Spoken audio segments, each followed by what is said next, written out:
Bueno, vamos a dar comienzo a la mesa redonda. Se incorpora a esta mesa Andrés Rubio, a quien tengo a mi derecha, que es periodista, dirigió durante casi 2 décadas el suplemento de viajes del País, El Viajero, ha sido colaborador de la revista Baubel y Architecture y fue cofundador de la Galería de Arte Mat is Mat en Madrid.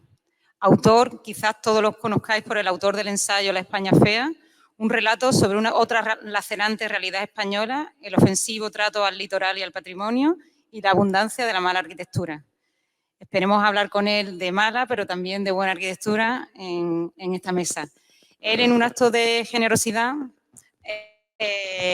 porque no se le habíamos pedido y me ha sorprendido, nos ha pedido introducir el tema a partir de unas reflexiones que ha hecho sobre los proyectos seleccionados. Así que le doy la palabra y empezamos con él y luego ya iremos formulando una serie de preguntas y respuestas, ¿vale? Buenos días a todos, muchísimas gracias. Es un placer estar aquí y antes que nada, antes de participar en la mesa redonda, sí que me gustaría hablar un poquito de los proyectos premiados que hemos visto esta mañana. En especial, sobre todo también del de Andrés Jaque, ya que con el vídeo, digamos que se ha podido manifestar poco las cualidades de este proyecto. Quiero decir que los 4 proyectos premiados que hoy tenemos el placer de contemplar y debatir aquí buscan vías alternativas en los márgenes de la desbocada ciudad capitalista, aquella en la que los agentes privados y sus estrategias extractivas apenas tienen retorno social. Cuando visité el Colegio Regio en Madrid, de Andrés Jaque y su oficina de innovación política, atravesé el nuevo barrio de Valdebebas. Son bloques y más bloques de arquitectura cerrada sobre sí misma en un escenario visual muy poco atractivo para unos usuarios que responden al arquetipo reflejado por el ensayista Jorge Dioni en su libro La España de las piscinas. Dioni critica el modelo de los PAU tan característico de las afueras madrileñas, manzanas cerradas donde se encastilla un tipo de votante mayoritariamente conservador que se siente seguro y superior y que apenas interactúa con sus conciudadanos. Frente a esa arquitectura previsible, superada, poco pensada y no igualitaria, el Colegio Regio sorprende a quien se acerca gracias a sus optimistas ventanales y lucernarios, a sus espacios interiores no discriminatorios y, sobre todo, a su indagación para crear un ecosistema. Un ejemplo de ello son las fachadas amarillas que parecen de plastilina, elemento natural que busca la efectividad energética y que aspira a convertirse con el tiempo en una especie de corteza de árbol, ya que están creadas a base de corcho proyectado en la que hongos e insectos se reproduzcan. Una alumna del Colegio Regio, Nuria, de 9 años, dijo: «Mi cole parece un robot de mantequilla». Y la directora del Colegio Regio, Eva Martín, resumió así su estado de ánimo pocas semanas después de la inauguración. «Es una aventura, nos estamos adaptando y funciona». El carácter experimental de la propuesta de Andrés Jaque remite a otros equipos de arquitectura que destacaron por su audacia. Y aquí quiero incluir también la propuesta de María Langarita y Víctor Navarro, el Backstage Olimpo Nómada, donde los músicos y artistas se relajan antes de salir a actuar al escenario. Tanto Jaque como Langarita y Navarro impulsan una ruptura con las convenciones legendario Buckminster Fuller o, en los años 80, Jan Kaplicky y su estudio Future Systems, o los metabolistas japoneses con la torre cápsula Nakagin, lamentablemente demolida en 2022, o en los años 60 el colectivo británico Archigram, uno de cuyos miembros, David Green, escribió que la forma no sigue a la función, sino a un deseo de la arquitectura de ser alegre. Ese carácter jovial se advierte en las claraboyas para camiones compradas e incorporadas por Jaque a la fachada de su colegio y que nos recuerdan a los ojos de Bob Esponja. Y también se advierte en esas burbujas del Olimpo nómada, hedonistas y de nítidas propiedades estéticas, pero sobre todo cuya ligereza y capacidad de plegarse y transportarse le dan al proyecto un especial valor y consistencia en este mundo nómada, migrante y vulnerable ante las amenazas de la crisis climática y de los conflictos bélicos. Una obra en la que también nos llegan los ecos de homenaje a José Miguel de Prada Pool y sus futuristas ciudades hinchables. Tanto las maravillosas burbujas de María Langarita y Víctor Navarro como las cápsulas en la fachada de mantequilla de Andrés Jaque recuperan de alguna manera las escafandras orbitales propugnadas por los utopistas de Archigram y también recuerdan los cascos individuales de ojo de mosca y las cápsulas climáticas de burbujas adosadas a las fachadas por el performativo colectivo vienés de los años 60, Haus Rucker CO. Nos hablan de una aproximación fantástica a las nuevas tecnologías y los nuevos materiales y sus posibilidades, con una imaginería que bebe de los cómics, de la literatura y el cine de ciencia ficción, de Star Trek a Star Wars, de Kubrick a la nave alienígena de ET y todas cuantas referencias amigables y festivas se nos puedan ocurrir. Para hablar del magnífico proyecto de 43 viviendas sociales de Marta Peris y José Toral, Raw Rooms, podría traducirse como habitaciones crudas o habitaciones en crudo, en el sur de la ciudad de Ibiza, resulta de lo más justo hacer una referencia al IBABI, el Instituto Balear de la Vivienda, y su apuesta por proyectos que aspiran a crear un vademecum reutilizable, flexible, extensible y eficaz ante la crisis climática, una especie de gramática en busca de la reducción de la huella de carbono y la utilización sostenible de los métodos de construcción de proximidad. Algo que queda reflejado en el proyecto de Peris y Toral con una exquisitez que aúna el respeto a la cultura local con el compromiso con la evolución de los sistemas constructivos.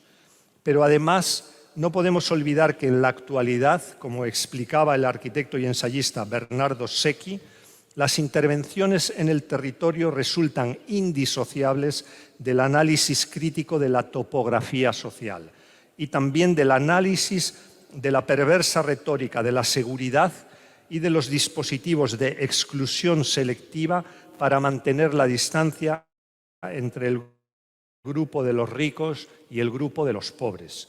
Para Secchi, en el Gran Teatro Metropolitano, las injusticias sociales se manifiestan cada vez más en forma de injusticias espaciales.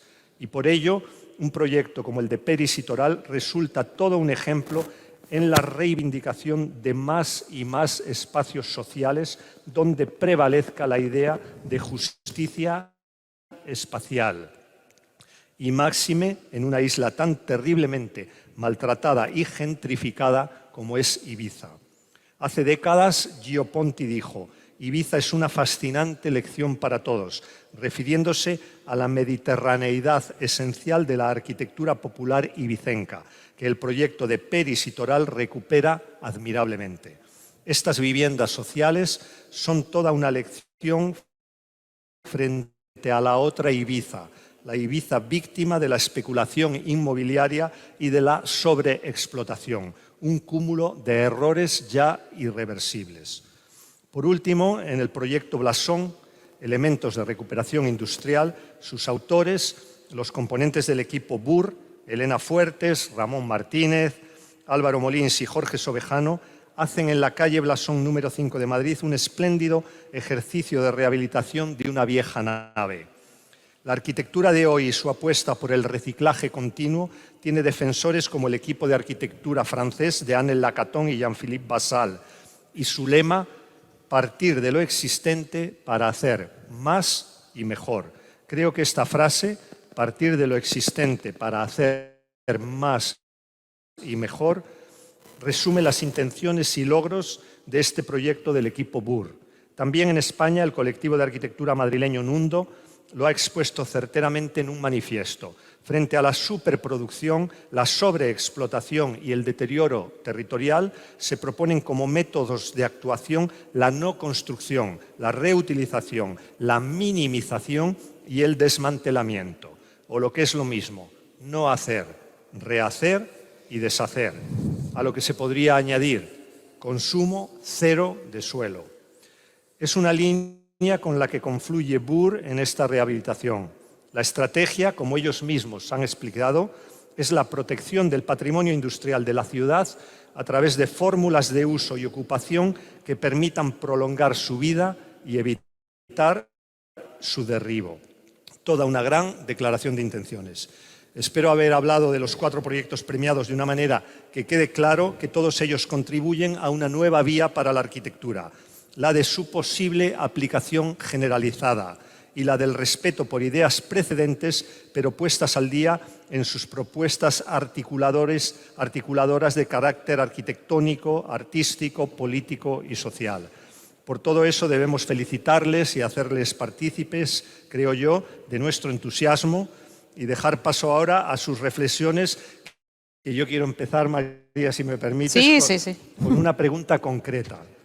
¿Cómo estos proyectos, ya lo habéis contado de alguna manera, pero a ver si lo podéis resumir, cómo estos proyectos conectan con la crisis climática?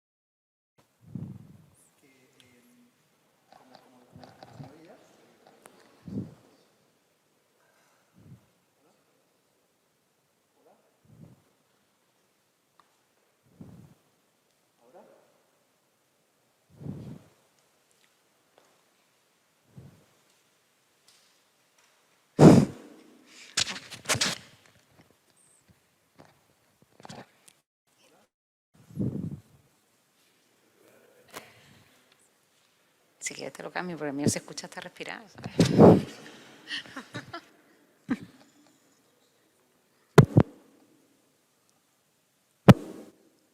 Bueno, si quieres contesta tú primero mientras arreglan esto. Sí, no. A mí se me oye, ¿verdad?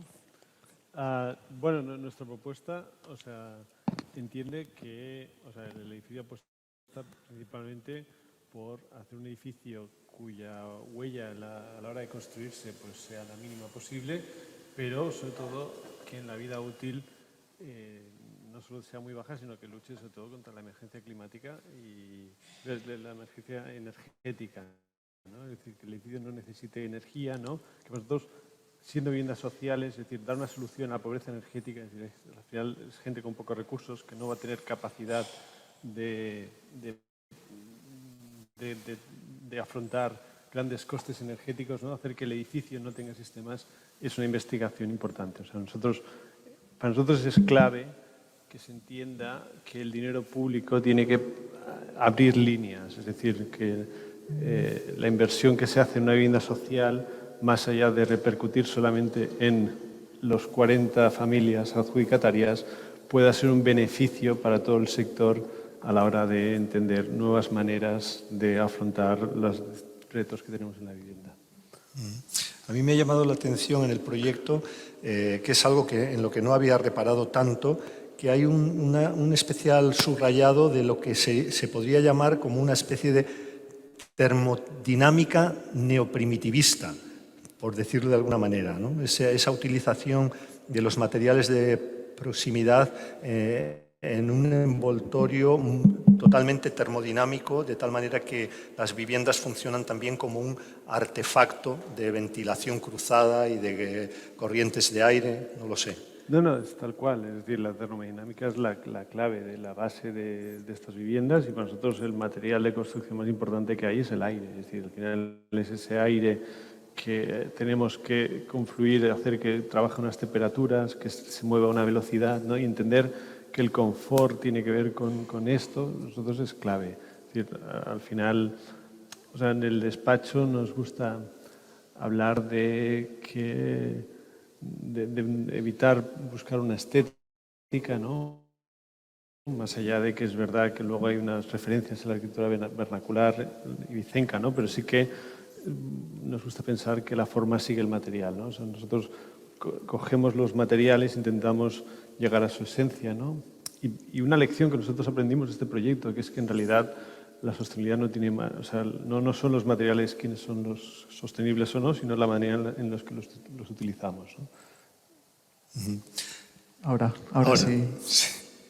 Que pues nosotros también, cosas que hemos aprendido de este proyecto, yo creo que a tu pregunta es importante también entender un poco el contexto de cómo está creciendo ahora mismo la ciudad de Madrid, ¿no? O sea, como nuestro proyecto es una ínfima parte de muchos proyectitos similares que tenemos y de muchas situaciones que se están repitiendo en las periferias, y realmente Madrid, siendo una ciudad de crecimiento central, ¿no?, con un incipiente inversión neoliberal en el centro, ¿no?, está viendo como literalmente un desbordamiento, una expulsión, y ahí me incluyo, de la gente joven o de la gente que no puede como permitirse ciertas necesidades básicas, ciertas viviendas en el centro, ¿no? Y hay una referencia muy clara en Madrid, que es la M30, que es el anillo, para los que no seáis de Madrid, es un anillo, una circunvalación que rodea una parte de Madrid,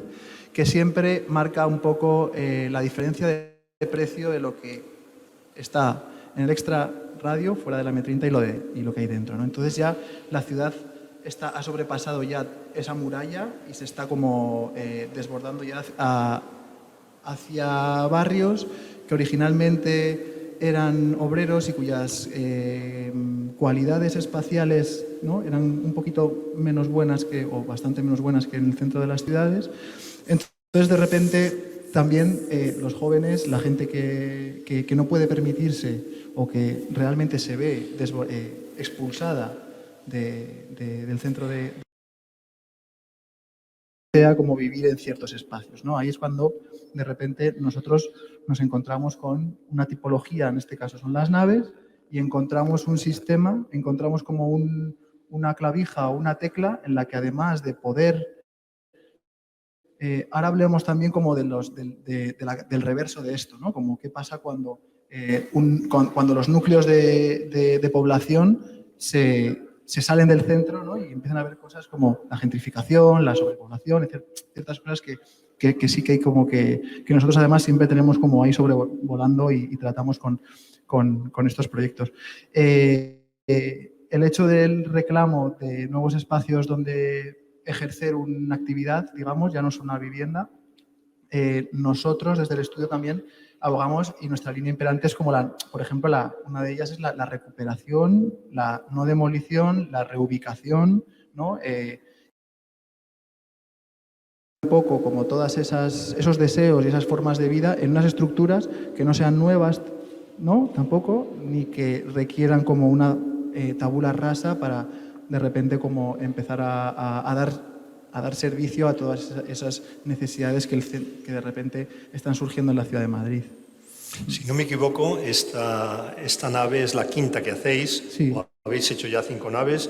Tú estás reconstruyendo la tuya personalmente, sí, ¿no? Prácticamente sí. Tú solo, haciendo un poco de la necesidad-virtud. Sí. Entonces me gustaría preguntarte, de la primera nave a la quinta, ¿qué habéis aprendido? Y en el caso tuyo, que estás recuperando tu propia nave, ¿cómo lo estás haciendo? Yo no sé si tienes mucho presupuesto, poco presupuesto, pero sí que me gustaría que nos comentaras esto de hacer de la necesidad virtud. O sea, cómo conseguir los máximos resultados con el menor presupuesto posible. O sea, de la primera nave a la quinta nave hay un desarrollo interno del estudio, pero luego hay un contexto que crece de una manera como súper rápida también. A nivel interno en el estudio, pues sí que es verdad que vas siendo más consciente y tienes más conocimientos acerca de la normativa, tienes más ligereza para proponer ciertas cosas, ya, ¿no?, como tienes un discurso montado y a tus clientes sabes cómo instruirles o direccionarles hacia ciertos modelos que eviten también la demolición. También no es fácil porque tiene que ser gente que esté dispuesta a no obtener una retribución, ¿no? O a no hacer un movimiento como que le retribuya en un futuro dinero, porque esta inversión, al no poderse hacer ese cambio a vivienda, no se reflejaría como en un dinero futuro, ¿no? Y luego sí que es verdad que el contexto da un poco de miedo, la verdad, porque sí que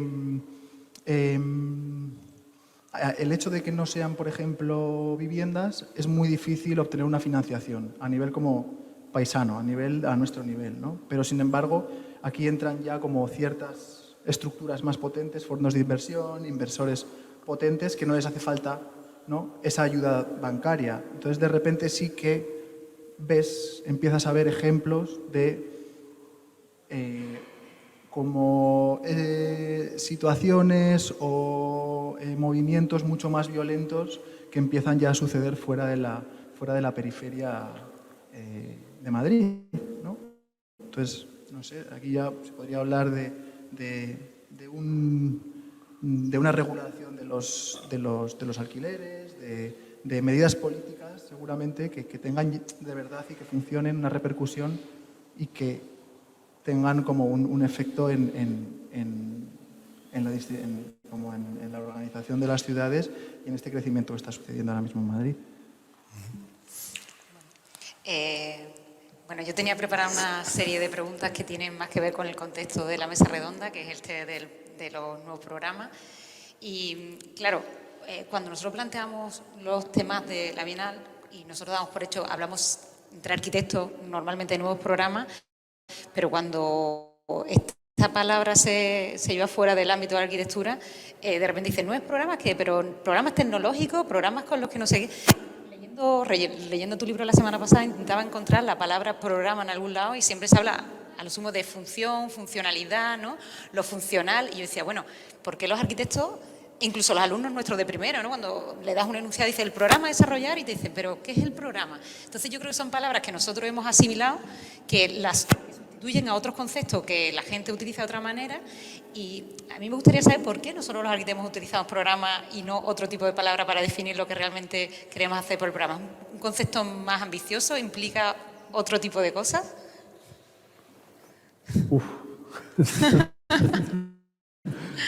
La verdad es que desconozco por qué. Porque hemos llegado hasta aquí, ¿no? Es decir, no, lo que pasa es que sí que, de alguna manera, nosotros el programa es como un lugar inicial a partir del que te dan antes de saber muchas cosas del proyecto. Es decir, tú te lees el programa, que es como la lista de aspiraciones, ¿no? El caso de viviendas suele ser muy claro, la cantidad de viviendas, el número de dormitorios.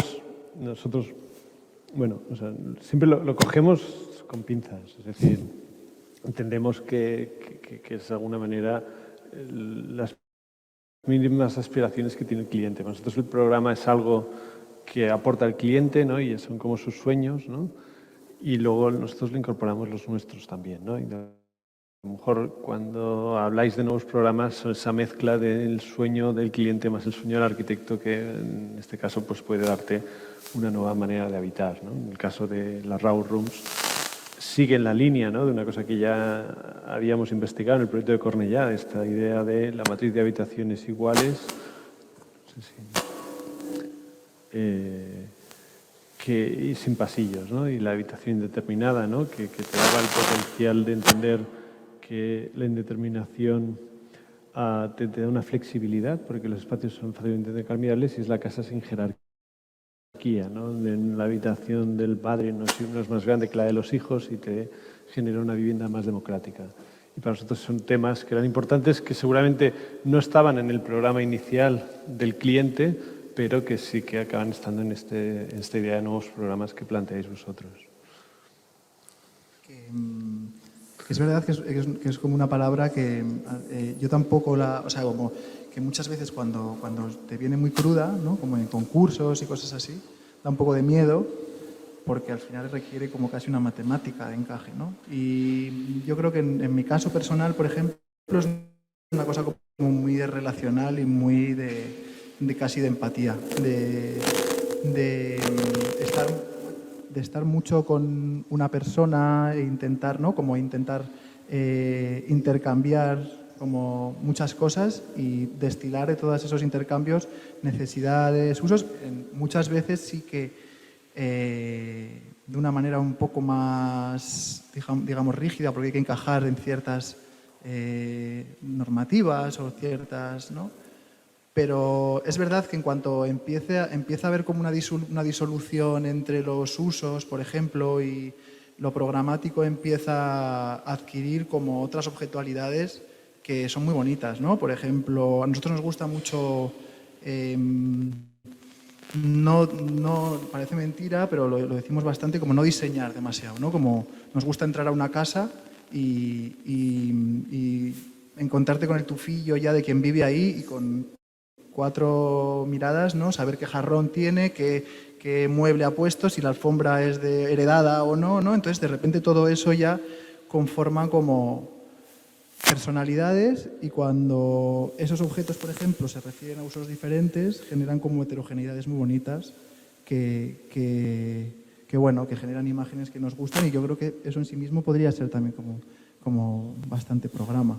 Sí, a mí me gusta fantástico utilizar programa porque es una forma más libre, o programa que tiene que ver como casi programación, como un software libre. A partir de unos ciertos elementos tú los organizas, pero esos empiezan a funcionar por su cuenta y por eso creo que nos sentimos más cómodos hablando de programa que de funciones, ¿no? Que a lo mejor acota demasiado el campo de trabajo.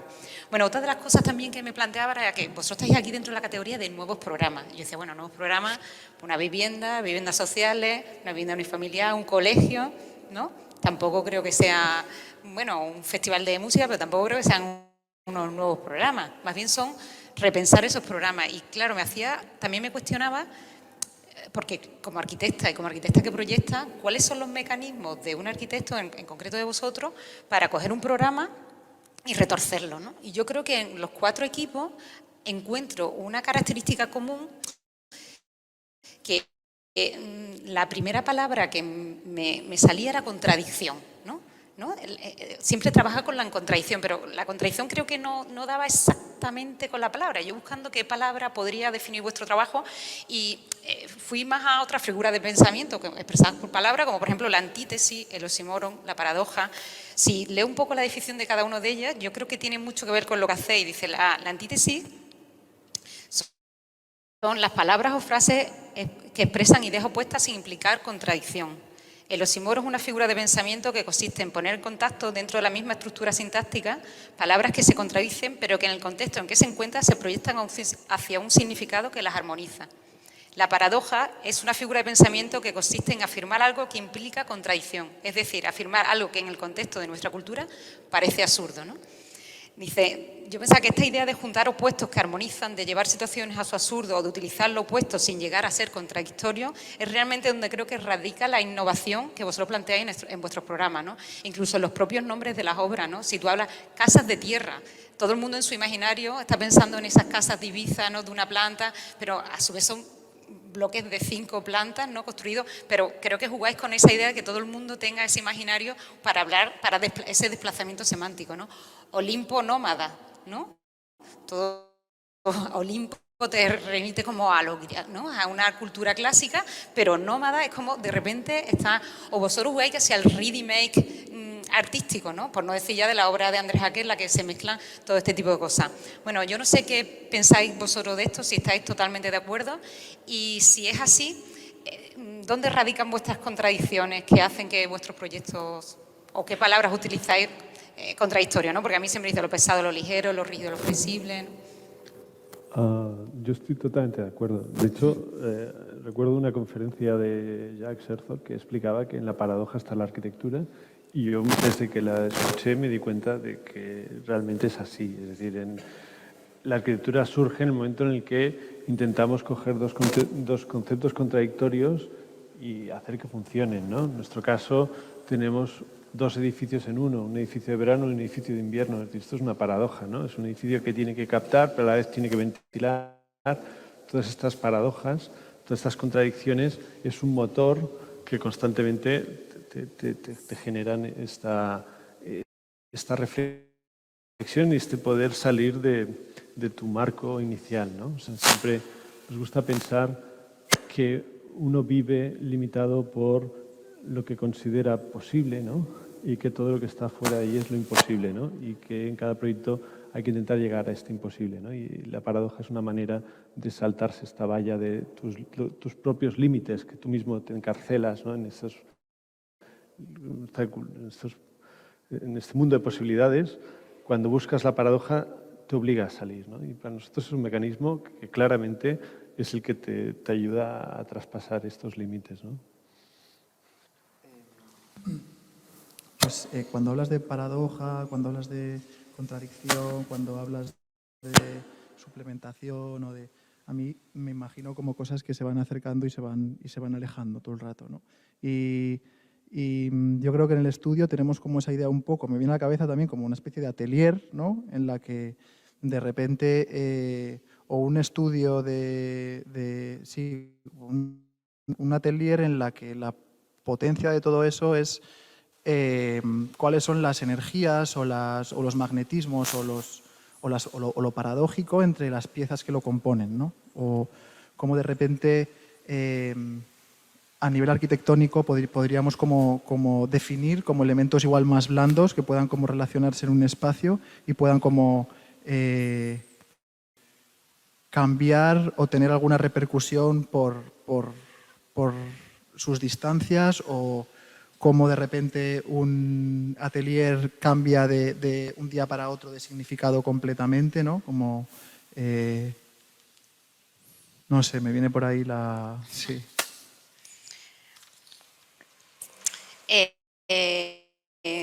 Tenía aquí, Andrés, si lo encuentro, una pregunta que va para ti. ¿Vale? Leyendo una entrevista que le hicieron una vez a Burr, entre comillas, un texto que supongo que será vuestro, porque, bueno, muchas veces ya sabemos que ese entrecomillado tampoco son tan así, pero, bueno, tienes derecho a réplica, si no son vuestros lo dices, ya está. Dice, ahora mismo como estudio de arquitectura seguimos manteniendo un perfil abierto, no nos consideramos arquitectos en sentido ortodoxo. Nos interesa mucho la vertiente más conceptual y experimental de la arquitectura y nuestros proyectos suelen tener este punto de partida. Nos interesa investigar y experimentar con procesos, materiales, técnicas y modelos. Bueno, entiendo que ese sentido de arquitecto no ortodoxo entonces es extensible a los 4 equipos de arquitectos que están aquí, ¿no? Y por un lado, bueno, me parece bien, pero por otra me preocupa. Porque, claro, por otro lado, Andrés Rubio, en su libro La España Fea, alaba el trabajo experimental y revitalizador del gran grupo de arquitectos jóvenes, que trabajan en las mismas claves que vosotros, y no ortodoxos de Madrid, pero se lamenta de que carecen de verdadera influencia como para intentar frenar ni siquiera mínimamente la deriva mercantilista en la ciudad.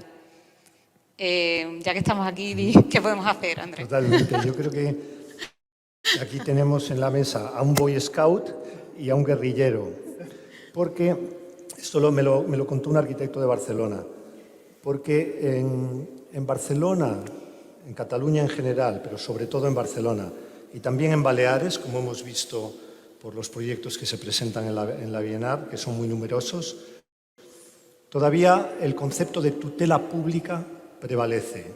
Digamos que los arquitectos están más valorados, los arquitectos pueden hacer intervenciones como estas maravillosas viviendas sociales, que son experimentales en muchos sentidos. A mí me ha encantado cuando tú has hablado de la posidonia. Yo no tenía ni idea de que habíais utilizado este elemento en las viviendas y me parece algo como tan bonito, ¿no? Tan metafórico, eso de la proximidad. Me recordaba al chef Ángel León en Cádiz, que también hace experimentos con todos los pescados y todas las algas. Entonces, esa tutela pública en el área catalana, por decirlo así, todavía existe. El modelo de Madrid es un modelo radicalmente neoliberal. Y entonces los arquitectos tienen que trabajar un poco como en la guerrilla. Tienen que estar viendo cómo salen del paso, cómo cogen la nave, porque la gentrificación ha expulsado a la gente del centro y lo ha llevado a la periferia, a Carabanchel, a Puerta del Ángel, y ahora mismo estos ya se están gentrificando y se están alejando aún más a Entrevías, yo creo que llegaremos a Villaverde Bajo, llegaremos a los pueblos de Toledo. Entonces es un modelo donde el mercado es el que manda, las pautas son las del mercado inmobiliario no sé, nos acordamos de Jane Jacobs, perdón, la activista estadounidense, que fue la primera intelectual que detectó y denunció el carácter delincuencial del modelo inmobiliario, del bloque inmobiliario, del real estate. Más radical o menos radical, podemos llamarle delincuencial o como queramos, el caso es que en Madrid, digamos que los políticos no lideran, solo acompañan al bloque inmobiliario. Y eso crea un sistema muy perverso en el que los arquitectos quedan marginados, los arquitectos son expulsados del sistema, deja de haber concursos de ideas, empieza a haber mesas de contratación, cosas que no se sabe muy bien por qué, pero que lo único que sirven es para laminar la creatividad de los jóvenes estudios. Entonces yo creo que ese modelo, a mí desde luego, claramente no me interesa, o sea, me parece rechazable, objetable, y yo me quedo mucho antes con el modelo de los Boy Scouts. No sé qué opinas tú, si te parece que esta aproximación es adecuada o no. Lo mismo tú, Ramón. Bueno, me pareció muy o sea, nunca me lo había planteado, la suerte que tenemos de que nos acompañen los políticos o los encargos públicos, ¿no? O sea, nosotros, en nuestro caso, como despacho, sí que tomamos como un posicionamiento de intentar, o sea, todos los encargos que cogemos son a través de concursos, son públicos y seguramente eso hace que nos movamos en este contexto más catalán y balear, ¿no? Porque es donde acaban surgiendo estas oportunidades. Pero me ha parecido muy interesante esta reflexión y creo que el mundo de la guerrilla es un mundo muy, bueno, realmente tiene mucho mérito, ¿no? O sea, o sea, me alegro de más que salga aquí porque yo creo que se ve en cualquier bienal, en cualquier reunión de arquitectos, ¿no? Como el tipo de proyectos, por ejemplo, que por comparación, siempre ha estado esa comparación, ¿no? Pero de una manera como súper analítica, el tipo de proyectos que se generan, el tipo de estudios y el tipo de proyectos que hacen esos estudios en Cataluña, por ejemplo, que en Madrid, ¿no? Como en Cataluña y en Baleares, pues siempre hay, bueno, tienes que ir a Mallorca ahora, ¿no? Como de repente como las iniciativas que hay y toda la arquitectura que hay a nivel urbano, ¿no? O sea, como se ve claramente el tipo de proyecto, el tipo de escala, la implicación social de la arquitectura que está sucediendo tanto en Cataluña como en Baleares. Y es verdad que yo me siento un poco con el cuchillo en la boca, ¿sabes? Y como Rambo por ahí intentando, yo qué sé, ¿sabes? Porque no hay nada, o sea, tampoco nada, ¿no? Lo que hay es un poco también a nivel de concursos y a nivel como más institucional son de difícil accesibilidad porque nosotros, por ejemplo, no tenemos como las credenciales para optar a ciertas cosas que solo te queda asociarte con algún estudio y sí, la sensación es un poco de ahogo en ese aspecto, o sea, como al final te buscas, ¿no? Como y encuentras cosas para tirar y seguir haciendo tu práctica y encontrar un poco tus rediles de actuación, pero es verdad que da un poco de pena como que Madrid de repente a nivel político esté como siendo como tan poco escuchador, vamos a decir así, o que vaya tan de la mano de lo inmobiliario. Bueno, yo por abrir el campo, yo creo que es un problema generalizado a todas las latitudes, ¿no? Quizás vosotros conozcáis más el problema de Madrid, pero evidentemente lo inmobiliario, la especulación urbanística. Antes se decía que la arquitectura, bueno, muchos de vosotros, algunos de vosotros escuchado decir que la arquitectura o es política o no es, pero yo creo que ya la arquitectura o es inmobiliaria o no es ni siquiera la política, va por encima de todo ello, ¿no? Pero bueno, volviendo a temas como que nos concilian más con la arquitectura o no.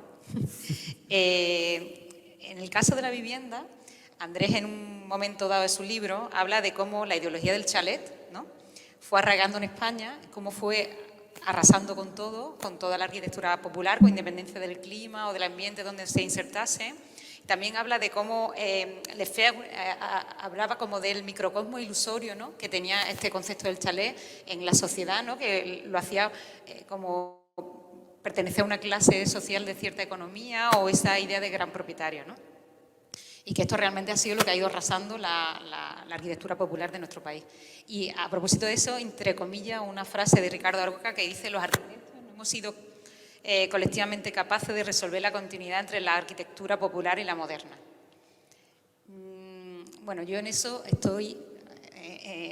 puedo estar de acuerdo y no. Primero, porque no creo que los arquitectos seamos un colectivo culpable de todo. No, los arquitectos somos muchos y muy diversos. Cuando, como alguien dice, los españoles que gustan mucho la fiesta. Mira, perdona, españoles somos muchos, o andaluzos. ¿Cuántos días de fiesta? Pues mira, no. Pues igual, cuando habla del arquitecto, yo creo que está bien ya de flagelarnos, que hemos sido culpables de todo, de la crisis inmobiliaria, menos mal que de la crisis sanitaria no, pero casi, ¿no? Por las casas que hemos hecho, la gente parece que ha vivido fatal, ¿no? O esta idea ya como de no haber entendido la arquitectura popular. Yo quería hacer una pregunta, o sea, ¿qué opináis vosotros de eso? Si del colectivo de arquitectos, si lo ha entendido o no, y si vosotros en particular lo habéis entendido o no.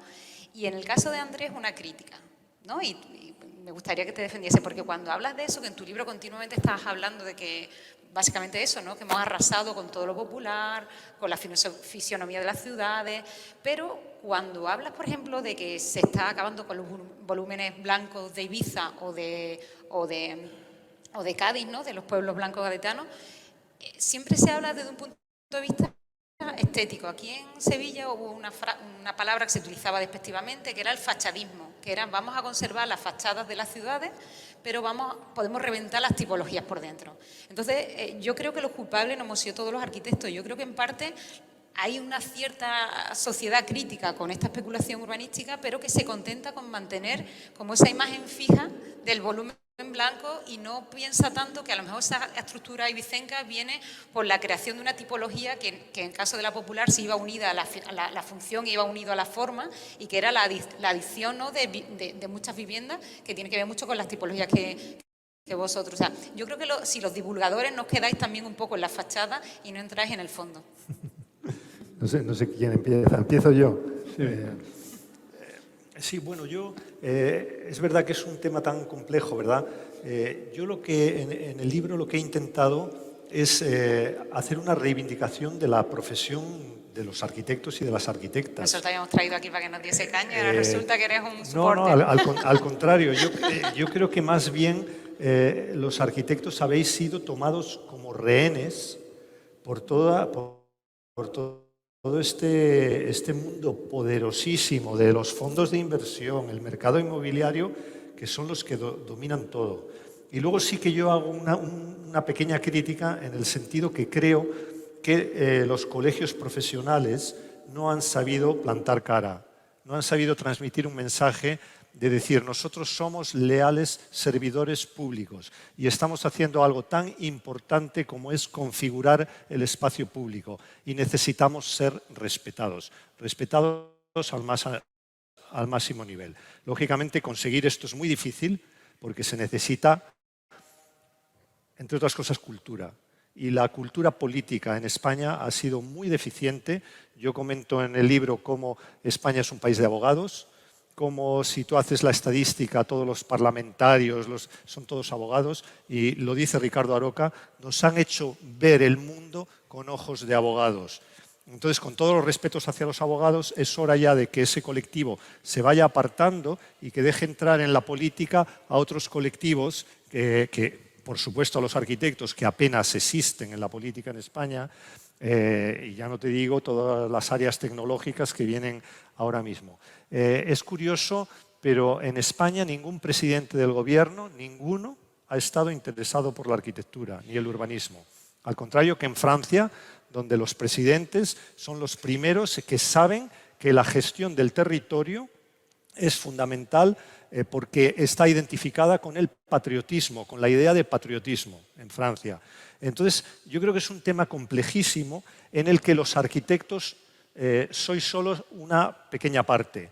O sea, es un problema que trasciende el mundo de la arquitectura y en cualquier caso yo creo que en España los arquitectos han hecho lo que han podido y es muchísimo, porque hay muchísimo talento arquitectónico y eso se ve desde el momento en el que el MoMA hace una exposición dedicada a la arquitectura española que solo la había hecho anteriormente un monográfico con Brasil. y de pronto se fija en España. O sea, el talento es increíble. En el caso de Madrid, pese a que el bloque inmobiliario lo domina todo, hay gente como el estudio que estamos viendo aquí y otros estudios que han intervenido en Madrid que son focos de talento impresionante, ¿no? Entonces, no sé, yo creo que es un problema que tiene una base social amplísima y que no solo se queda en el mundo de la arquitectura. Es que no sé si he entendido bien la pregunta. Pero... A lo mejor había muchas preguntas dentro de esta pregunta. Tú No, responde no sé, lo que quieras y nosotros lo reconducimos. Has hablado del vernáculo, por ejemplo, ¿no? Que la Sí. frase de Aroca, ¿no? Pero, por ejemplo, en nuestro caso, lo vernáculo es un lugar de inspiración. Más que lo vernáculo habla de lo popular, ¿no? Bueno, lo popular es un lugar de inspiración porque comparte ciertas circunstancias con la escasez, que en un cierto momento era una escasez de recursos materiales, de recursos, ¿no? Pero tenía un exceso de mano de obra y generaba un tipo de arquitectura. Compartimos esa escasez de las materias porque si las valoramos con su coste ambiental, pues son muy caras, pero ahora la mano de obra es cara, con lo cual no podemos aplicar las mismas soluciones de la misma manera, ¿no? Y entonces yo sí que creo que cada momento el arquitecto tiene que entender su momento, ¿no? O sea, y buscar la estética de su momento. Y creo que la evolución tiene que... O sea, yo, por ejemplo, creo que el futuro de la arquitectura tiene que ver con un cambio de pregunta, ¿no? De que en realidad necesitamos vivir en menos metros y que la idea de compartir es la clave de empezar a cambiar todas las tipologías a partir de compartir más, y esto tiene unos beneficios sociales, económicos y ambientales solamente por entender que con menos recursos somos capaces de obtener más. Pero la verdad es que en esta cosa del arquitecto como rehén del mercado en el que está, yo no me siento cómodo pensándolo así. Yo creo que todavía tenemos una cierta independencia para intentar salir de la caja.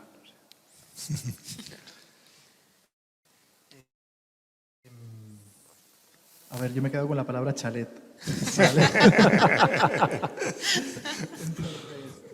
A mí, por ejemplo, o sea, y coge un poco como lo pop que tiene la palabra chalet y qué es un chalet, ¿no? Realmente.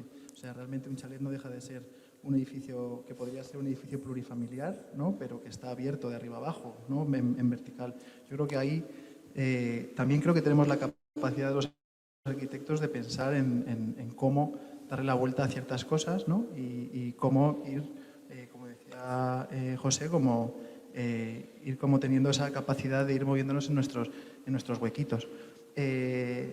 A mí un chalet, por ejemplo, pensar en transformar una vivienda plurifamiliar. Nosotros ahora mismo estamos trabajando justo en un proyecto que es transformar una vivienda de los años 60 en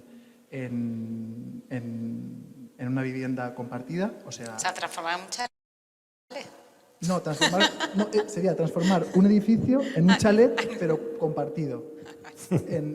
¿No? Y ahí entra lo que decía José, que es súper importante también como ver los nuevos, o sea, la cosa del compartir, ¿no? La cosa de nuevos programas que realmente la sociedad empieza a ver como, o sea, ya en nuestras generaciones, crianzas compartidas, vidas compartidas, amores más líquidos, cosas que van pasando, ¿no? Que van transformando realmente como todas esas tipologías y creo que pensar desde ahí a mí me supone como me da como cierta tranquilidad y cierta esperanza y nada, eso. Quería añadir una cosa. Como arquitecto, yo siempre defiendo que el arquitecto es un individuo que tiene que vivir en el futuro porque todo lo que piensa se va a ejecutar en 4 años y el día que se ejecute debería, como mínimo, estar en actualidad en ese momento. Con lo cual, esto nos hace vivir un poco, tener que vivir siempre en esta sensación de cómo va a ser el futuro, ¿no?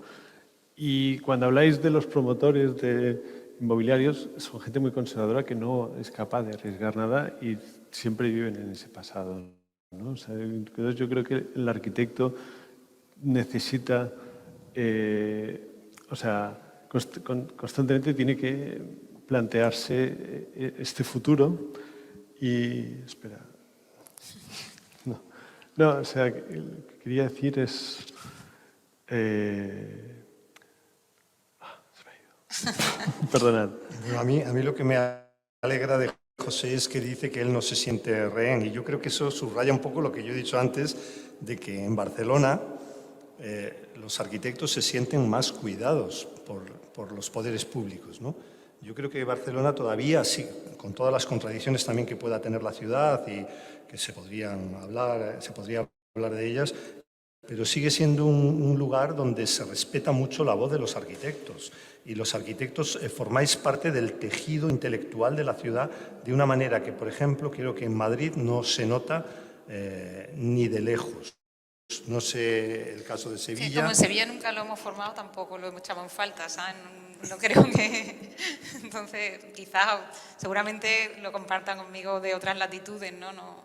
Creo que el arquitecto nunca ha estado formando parte de la intelectualidad sevillana, casos muy aislados que no tenían masa crítica como para que fuesen realmente tomados en consideración para nada. Sí, ya me he acordado. No, lo que quería llegar es a que en realidad la manera de evolucionar, o sea, yo creo que el arquitecto tiene que liderar el cambio, tiene que liderar cómo los espacios, los edificios se adaptan a los nuevos tiempos, y que lo hace a través de la ejemplaridad, es decir, a través de pequeñas piezas, ¿no?, que acaban siendo ejemplos de que luego llega un momento en el que el promotor inmobiliario cogerá y copiará, ¿no? O sea, es decir, yo creo que el motor no es el inmobiliario, es decir, el inmobiliario viene detrás, y en cierto momento hay pequeños momentos en los que un arquitecto, un promotor, alguien hace algo especial que es diferente, tiene una buena aceptación y la gente lo copia, ¿no? O sea, yo creo que en el caso de Barcelona, ahora mismo todo el mundo habla de los espacios indiferenciados, y esto es algo que ya está llegando a los promotores privados, ¿no? Y no es algo que haya surgido de ellos, ha surgido de lo público, y se ha creado este entendimiento de que seguramente en esta sociedad más líquida los espacios indiferenciados es algo que necesitan, igual que los espacios compartidos. Es algo que se está planteando desde las cooperativas en ciertos momentos y que acabará llegando al mercado inmobiliario. Con lo cual, yo sí que creo que el arquitecto tiene este papel de intentar liderar este cambio a través de la ejemplaridad. Pero para eso tiene que haber desde la política la posibilidad de hacerlo, la posibilidad de sentar esas bases que vosotros estáis haciendo. Te quería preguntar por el Instituto Balear de la Vivienda, que en ese sentido se ha convertido en una institución modélica porque es capaz de fomentar este tipo de proyectos como los que vosotros habéis firmado y habéis sido premiados, y seguramente va a permear al bloque inmobiliario. Pero se está produciendo algo tan perverso, por ejemplo, en Madrid, como que de pronto están desapareciendo los concursos de ideas, como que los jóvenes estudios con talento o no tienen las credenciales o no se les da la posibilidad ni siquiera de que participen en concursos de ideas. Entonces, yo creo que una vez más Barcelona y su área de influencia es modélica en ese sentido. Y el caso del IBABI en Baleares, si tú nos puedes hablar un poco de eso, también. Pero yo creo que no solamente es lo público, yo creo que lo que ellos hacen con las naves es lo mismo, también es ejemplar y explica una nueva manera de entender la ciudad más allá de las normativas de habitabilidad, ¿no? O sea, bueno, el IBABI lo que ha cogido es una línea muy radical, ¿no?, de intentar poner en el centro lo que son principalmente las emisiones de la construcción, ¿no?, intentar trabajar con materiales más naturales y con una cierta proximidad, y esto han cogido una línea experimental, ¿no? Y yo creo que eso es interesante. Bueno, para los que estáis aquí que no sabéis lo que es el IBABI, porque además lo damos por hecho, es el Instituto Balear de Vivienda. O sea, es el ente público que se encarga del fomento de la vivienda pública y social en Baleares. Pero bueno, creo que no solo el IBABI, ¿eh? En Barcelona tenemos al IMSOL, tenemos al Patronat en la ciudad de Barcelona, en el IMSOL más en la área metropolitana. Cada uno se enfoca en diferentes cuestiones, es decir, el IBABI no se preocupa mucho por las zonas compartidas, pero sí por los materiales constructivos. Hay otros que se preocupan más por las agregaciones y cómo conseguir hacer ciudad. O sea, yo creo que en general sí que podemos describir una situación que es que después de la crisis económica ha habido una administración que ha entendido que la inercia se ha parado, que tal y como hacían las cosas ya no funcionan y está abriendo nuevas líneas a probar otras maneras de hacer, ¿no? Y esto abre un campo de oportunidades, ¿no? Puedo estar de acuerdo con Andrés porque las dos regiones que tú estás tocando tienen un instituto de vivienda que por lo menos está apostando y arriesgando. No pasa igual en toda España. O sea que la perspectiva a lo mejor de muchos que estamos aquí no es compartida porque realmente no vivimos eso por ciertas administraciones. Bueno, a mí me gustaría abrirla al público si tenéis alguna pregunta que hacer o alguien quiere comentarle algo a los ponentes que tenemos aquí.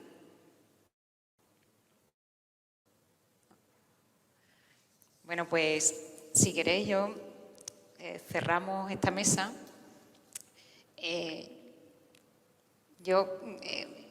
Hay una parte que aquí se habla mucho, se ha hablado en las presentaciones, se habla en las entrevistas que he visto de muchos de vosotros, ¿no?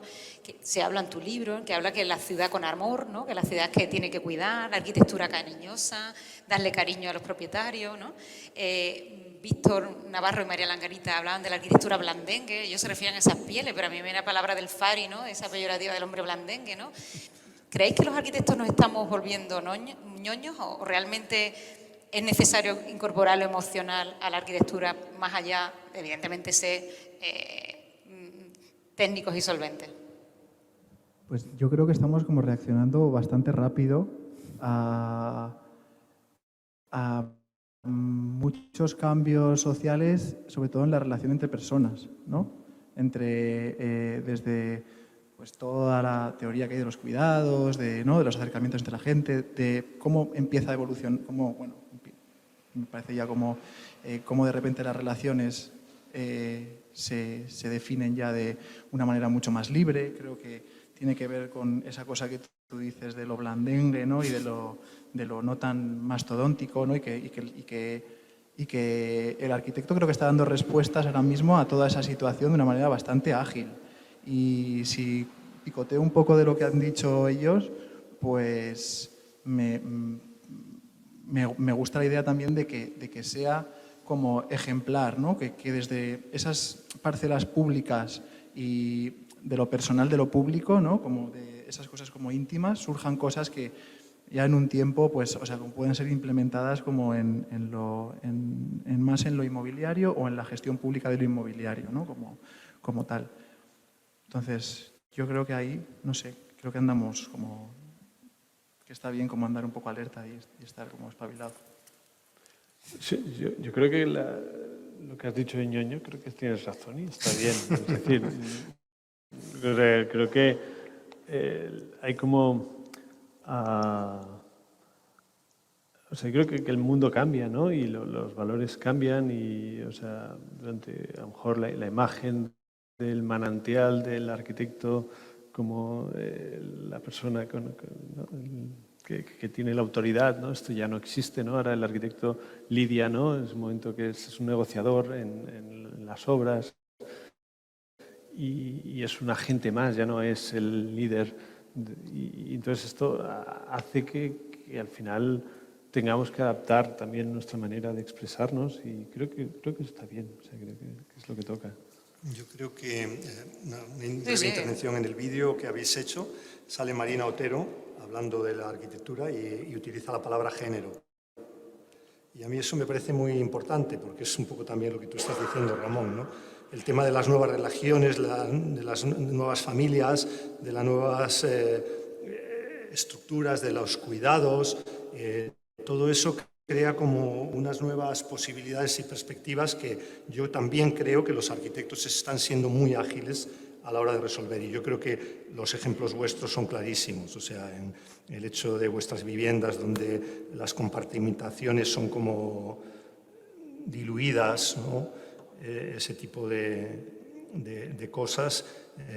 Yo la verdad es que sí que creo que el mundo de la arquitectura está respondiendo a esos nuevos retos.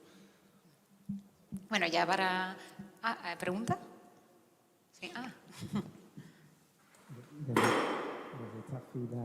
Desde esta fila curatorial nos queríamos sumar a la mesa que estamos disfrutando en cualquier caso mucho y nos da pena que se acabe. Así que como tenemos tiempo, nos gustaría expandirla de algún modo, veréis. Es bonito, María, que hayas apuntado esta idea de la contradicción y de la arquitectura dirimiéndose en un mundo contradictorio, ¿no? Como de la navegación a pesar de las circunstancias, porque la categoría de nuevos programas alude a la posibilidad de que desde lo espacial exploremos nuevos acuerdos o desacuerdos, ¿no? Cuando definía este conjunto de categorías lingüísticas que operaban siempre de una nueva senda de conciliación, incluso aparentemente imposible, pensaba en que algunas de las recopilaciones de cuentos españoles que más me interesan gravitan sobre la contradicción en su propio título. Y sabéis, algunos de vosotros, que alguna vez defendemos la analogía posible entre el proyecto de arquitectura y el cuento. Pamíes titulaba una recopilación reciente Bicicleta estática, ¿no? Y hablaba de lo ridículo para él que suponía este elemento que ha formado parte, incluso no críticamente, con lo que eso tiene de crítico, de los hogares cotidianos, ¿no? La bicicleta estática. Eloy Tizón titulaba otra recopilación igualmente buena, Velocidad de los jardines, ¿no? Aparentemente estaba gravitando sobre otra supuesta antítesis. Y si nos remontamos como a la literatura clásica, se ha hablado en muchas ocasiones de que el interés empieza a aparecer en el Quijote en el momento en el que se da la quijotización de Sancho, la sanchificación de Quijote, ¿no? Porque veréis, yo creo que esta contradicción está en la pura esencia de la arquitectura, porque el ser humano todavía se debate entre su condición nómada y su condición sedentaria. Decía Emily Dickinson que nosotros somos los pájaros que se quedan, ¿no?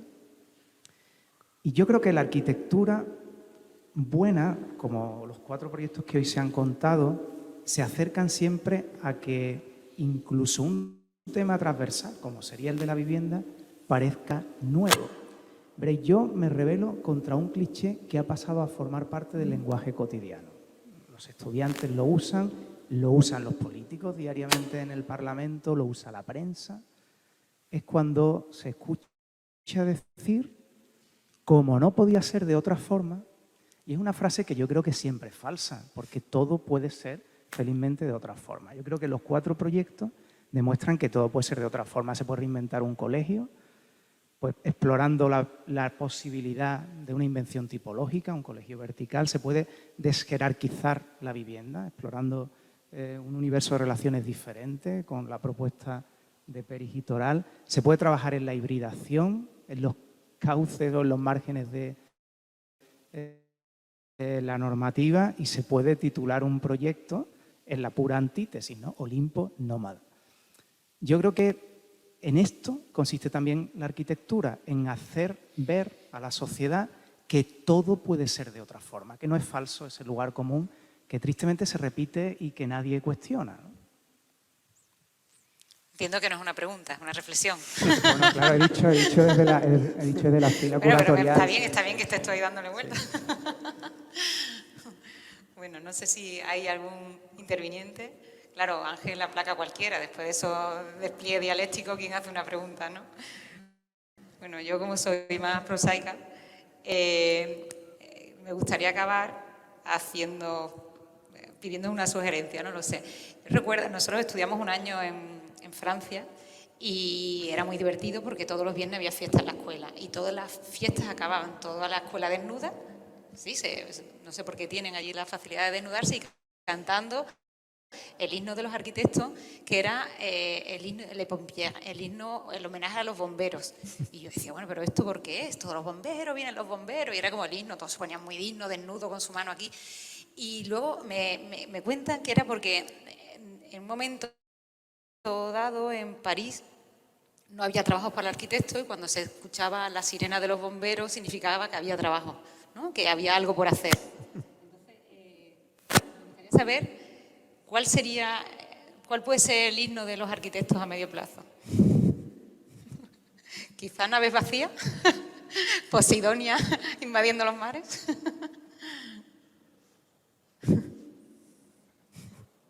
No tenemos himno, ¿no?